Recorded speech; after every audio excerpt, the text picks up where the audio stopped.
My name is Pearl Bailey, and you know what? I've got a secret. From New York, here is I've Got a Secret, starring Steve Allen.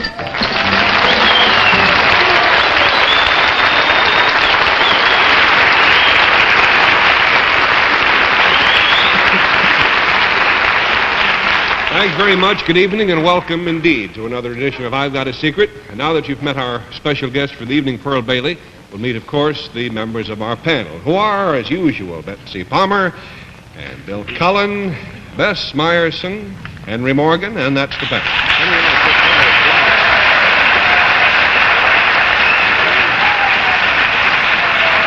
You all set to play the game, panel? Yep. I don't know why I go on asking you that year after year, but I'd like to be nice.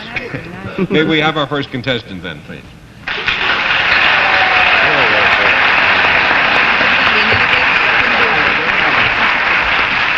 Jump right in there, partner, and would you tell us your name, please, and where you're from?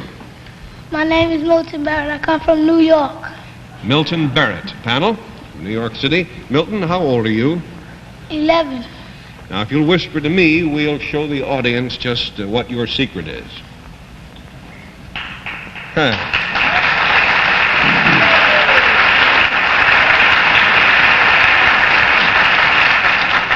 The clue to Milton Barrett's secret, panel, concerns something he does, and we'll start the game with Bill Cullen.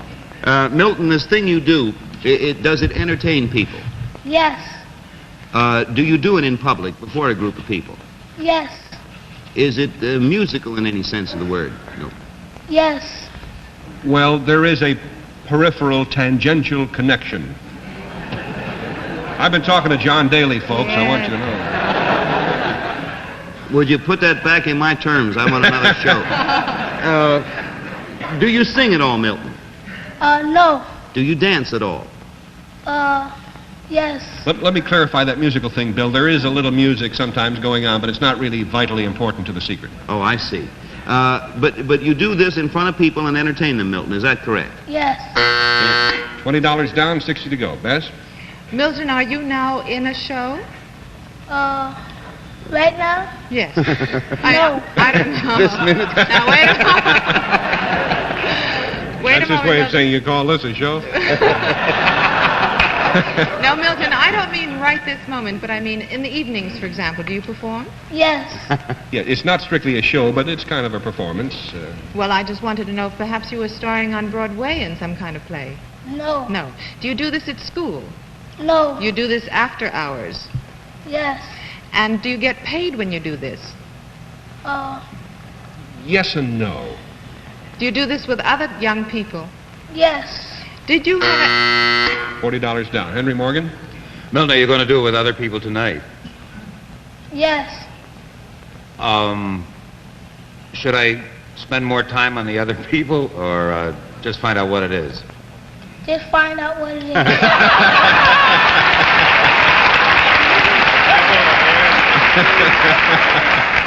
And don't take too darn long about it either. How do you like that? Would I care how many others there are, Milton? There's 5 more. I don't really care. What you do, is it in any way like acrobatics? Yes. There's an acrobatic aspect, but that might mislead you. We'd better say no, I think. How come everything here is tangential and referential? Milton, are they all boys? Yes. Are they all about your age? No. It depends on what you mean by about, Henry. I'd say, loosely speaking, they're all around his age, yes. Okay, $60 down, Betsy. Milton, does this have to do with sports at all? Yes. You're a little sneak. I saw you sneak in your sneakers. That's why I asked that. Does it have to do with basketball? Yes. Does it have to do with maybe the Globetrotters? Not really. Are you a small version, a kind of a mini version of the Globetrotters? Oh, good for you.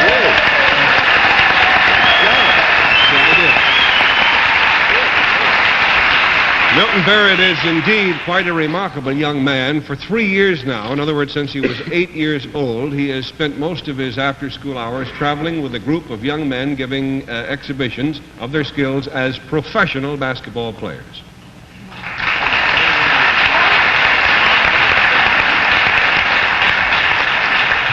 Milton, would you tell us the name of this team you play with?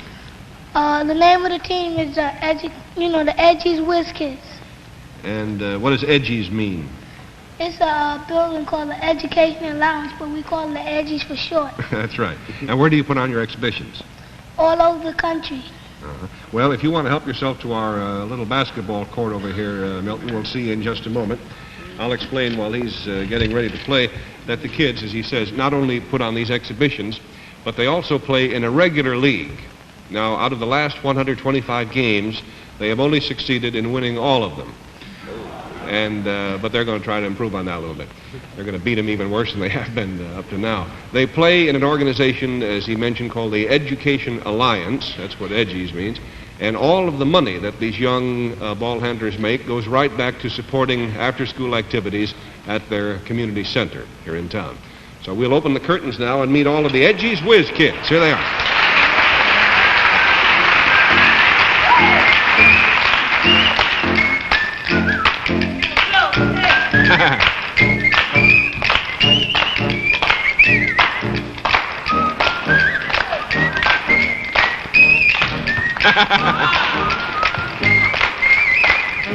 Where'd it go? Look out.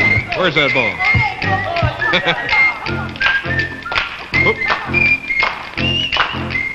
Watch it. This is young Gregory Wright.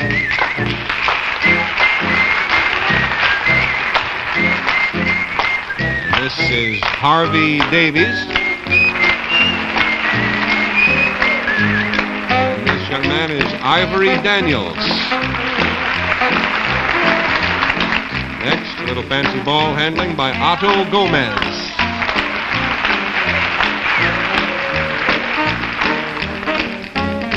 Now another very clever ball handler. This is Alfred Cabrera. How about that?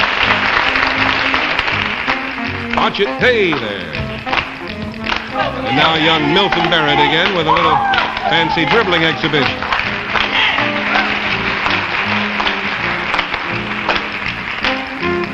There he goes.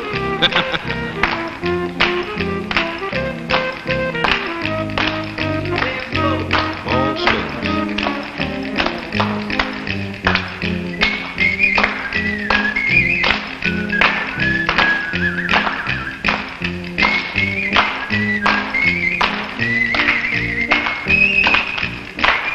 There they go.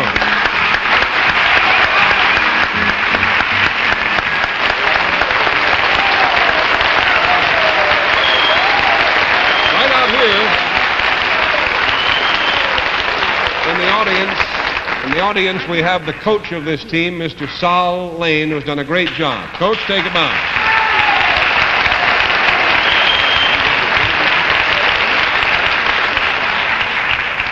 Mr. Lane is also appearing in Ed Sullivan's audience one of these days. Now, we'll be back in a minute with our next contestant. First, get a load of this. So you're giving a first Paris dinner party? For the Bradfords. They're so important to Jim's career. But Mrs. Bradford acts like I had bad breath. Oh, so much worry. Use Listerine antiseptic. Kills germs that can cause bad breath. I'll try it. Louise, no more worries? Nope. I had to come to Paris to discover Listerine. Listerine keeps your mouth clean, your breath fresh, hour after hour. Are you sure you feel well enough to sing today? It's just a little sore throat from this cold. And today's my first choir solo. Well, you'd better take these along. Jane Candy won't help me. No, Listerine throat lozenges. They relieve pain because they're medicated. Tastes good. You sang beautifully. Thanks. Say, how's the sore throat? Feels a lot better thanks to Listerine throat lozenges. For temporary relief of minor sore throat pain. Now may we have our next contestant, please?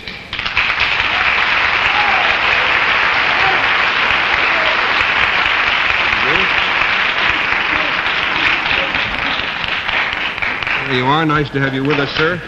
You and your jug of Kool-Aid or whatever this is. Would you tell us your name, please, and where you're from? Yes, I'm David James. I'm from Pasadena, California. Mr. James is a graduate student at California Institute of Technology, and as part of his work on his doctorate, he has been doing some interesting research with this liquid that you see before you here. Mr. James, what is in this liquid that you've brought here? It's a white powder called polyethylene oxide that's been dissolved in water. Polyethylene oxide. I guess you must have discovered an interesting secret about it. Yes, I did. By accident. Okay, well, if you'll whisper the details to me, we'll show the audience just what that secret is. Uh-huh.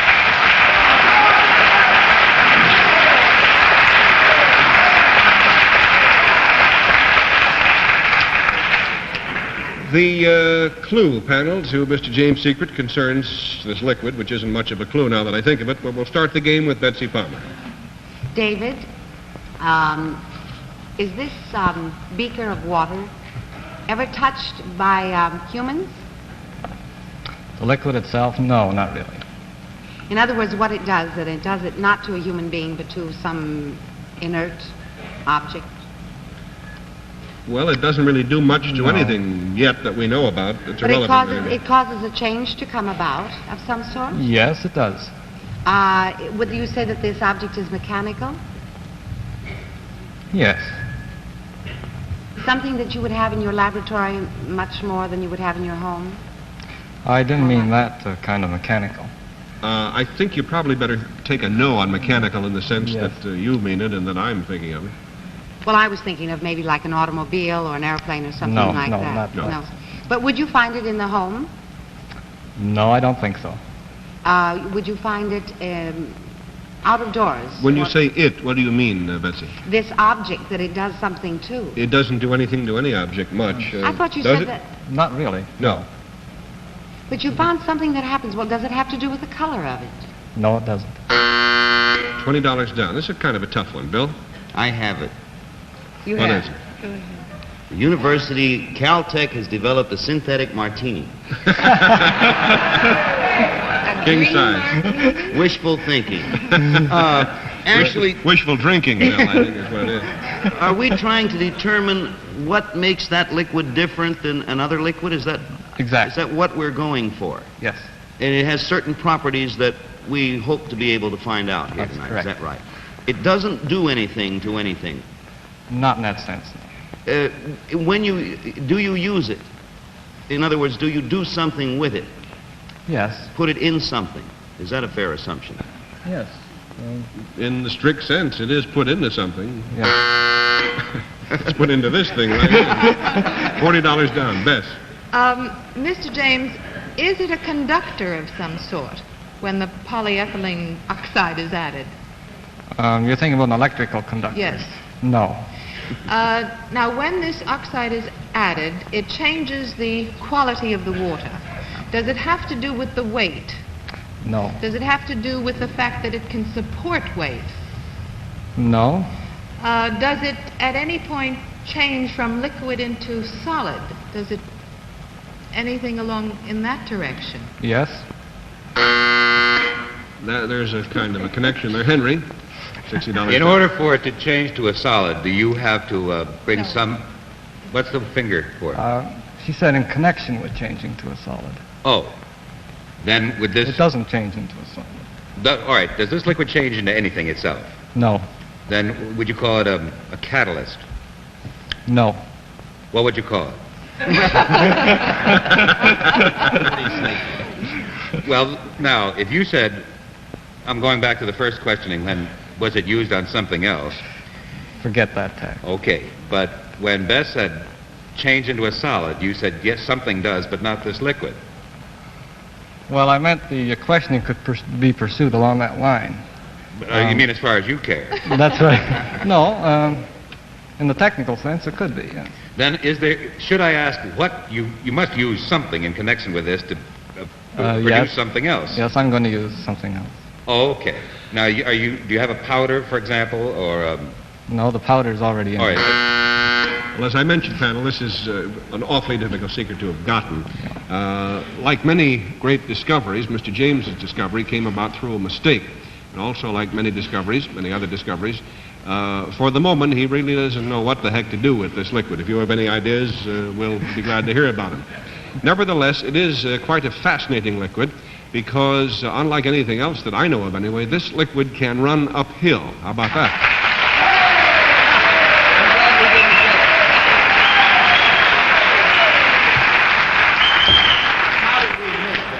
I don't know how you overlooked that one, but can it run uphill? I mean, downhill, too. Yes, it's a talented liquid. And it goes sideways and all backwards over the and place. forwards. How did you discover what it can do? This was by accident. I use this kind of fluid in my research at Caltech. Ordinarily, I'm pouring a full beaker from this vessel to some other ones. And one night, I tried just pouring an inch or so off the top. And when I set the beaker back up, the flow continued. In fact, it crawled right up the side of this beaker. Well, Mr. James, if you will give us a little laboratory demonstration to prove that what you just said is true, we'll all be in your debt. You'll notice that what is going to happen here is just what Mr. James related and now predicts. He's going to just start the flow from the top jug here into the bottom one, and then he's going to set it back down. And you would think that that would be the end of the pouring, as it would with any other liquid that we know about. But this just keeps going. And notice how this empties itself, crawls right up the side of the glass and down into the other one. Now, this is not a magic trick. It's really happening.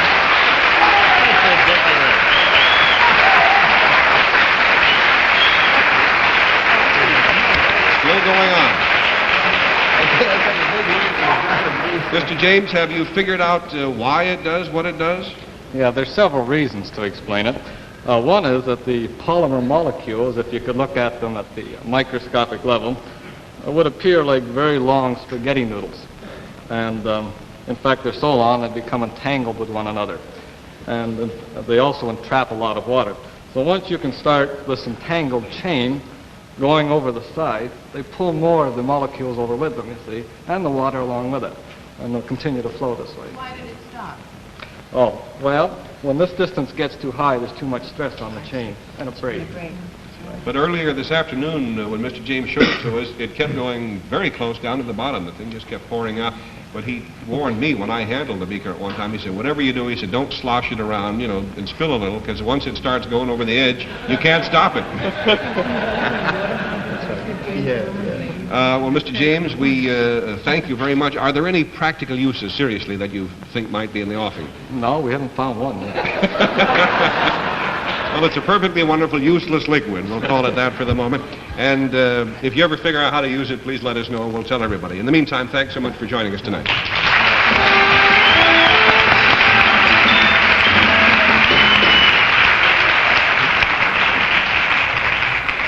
We'll be right back with our special guest in just a minute, but first, this message.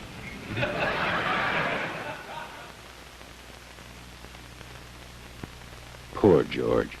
He's having a long headache. He takes his usual pain reliever and starts to feel better.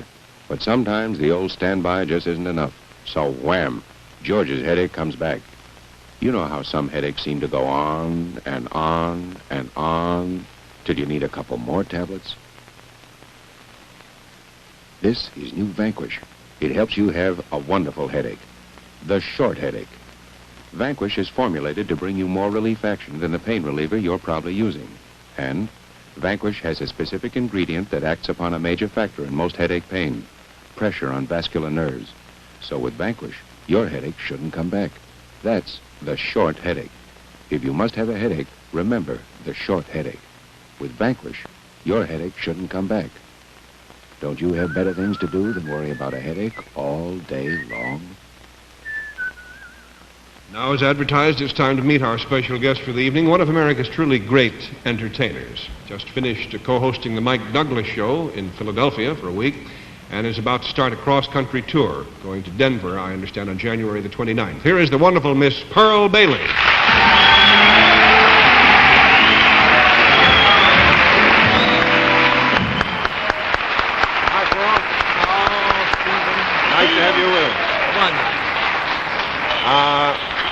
Pearl, I know everyone wants to hear me ask this question. Are you going to sing a little bit for us tonight?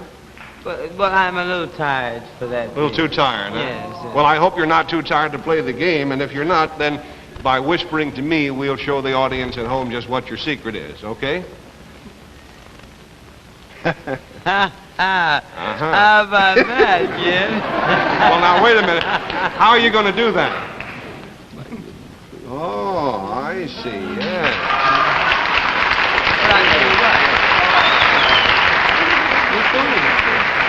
I better go off. Well, in that case, Pearl, then you'd better run off stage for a little bit and, get ready This is gonna take a for little the time. next... Yes. My feet are thing. killing me. All right. And now, while Pearl is backstage panel, would you please put on your blindfolds? It's one of those sneaky games we're playing on you tonight. And are the blindfolds all in place now? Yep, All sir. tucked in? Okay, Pearl, if you're all ready back there, just come right on out. Now Pearl sings for you. Oh, I'm so tired of the life I lead. I'm tired of the blues I breathe. Tired counting things I need. Oh, I'm really tired tonight, darling. You're killing me, honey, really. Okay, Pearl, sit down over here now.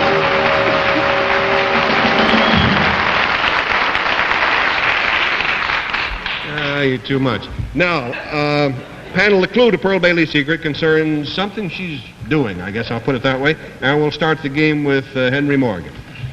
Miss Bailey, this thing that you're doing, did you already do it? Did you come out with it all done?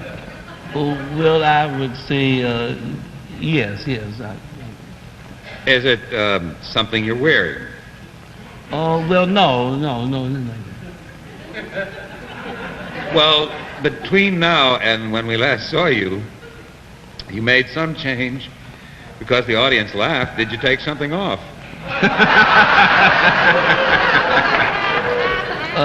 Not on a network show like this, honey, no. It wouldn't hurt. $20 down, Betsy. Pearly May, are you doing something to Steve? What'd she say? Are you doing something to Steve? Don't be silly. You don't know whether you are? No, she's just entertaining me, that's all. She's not doing something to you. Are No. you touching him at all? Oh, no, honey, no. No. Are you using your hands, Pearl? Oh, always, darling. But just gesturing, Betsy. Are you different than you were when we saw you on the stage before? No. Well, that's it. You have to get a yes and a no on that one. Can we take off our blindfolds now, Henry and I? $40 down. Bill? Well, to get back to what Henry and Betsy both, something happened between the time Pearl walked off stage and walked back on. Yes. When you came back, Pearl, had your appearance changed at all? Well, yes, somewhat, yes. Is it possible that someone came back with you when you came back? Always somebody with me, darling. Pearl, is that you I'm talking to right now? You have to give you a no on that. No. And Steve is not a ventriloquist. There's a third party there. Mm-hmm. The old rascal. Who is imitating Pearl now. Right.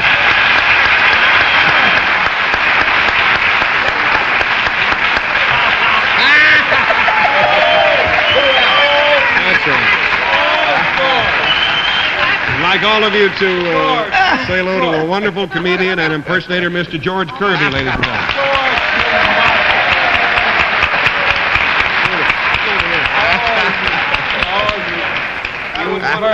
You know, George, there's a few people, not too many, just a few people in the business who do imitate Pearl Bailey. I don't want to knock the rest of them, but I have to say you do the best job of all. Yeah, man. Did Pearl herself teach you about this, how to do it? Oh, yes. Give me back my job. You're doing it better. No, I did not. Let's be honest. Yeah, when we worked together, I was always studying your voice. you thought you were just You holding the studied, conversation, but I was didn't getting your tell you voice to there. steal. You just helped me by just being there. I see. That's right. Well, we have a bit of time now, and maybe we could get these two Pearl Baileys to do a number for us. Is that possible? Hey. All right, let's try it. Which one's gonna get the most money? I'll tell you, you start first, and I'll see how I'm doing. All right, we'll let the rotund start first. Oh, I'm so tired. Yes, you're tired of the life I lead. of the life. I'm tired of Wait a minute, George. Wait a minute, dog. Wait a minute, children, back of the curtain. You're even slower than I am, honey. Pick it up a little bit, you know. All right. Put your hand on the hip and get it. Your stone as big as mine.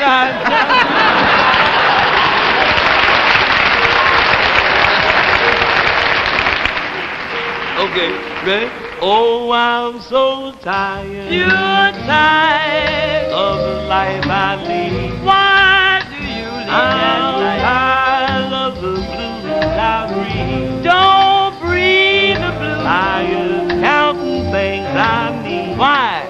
Gonna live the life of sin and do, gonna do the... I know that y'all lose some of you know. I'm tired. Oh, yeah. Of the tears I've shed. Of the tears.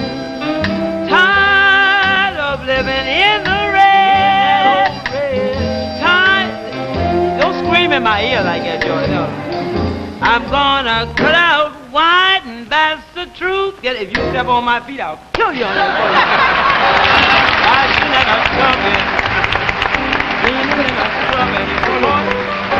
He's my glamour with We'll be right back here in the Aragon Ballroom. Don't go away. Ladies and gentlemen, we have a special announcement. Next week at this time, Bill Cullen will do his famous impersonation of Louis Bellson. That about does it for tonight. Thank you, George. Thank you, Pearlie. Good night, everybody. Good night, panel. Miss Palmer's gowned by Stavropoulos. Miss Myerson's gowned by Cameo.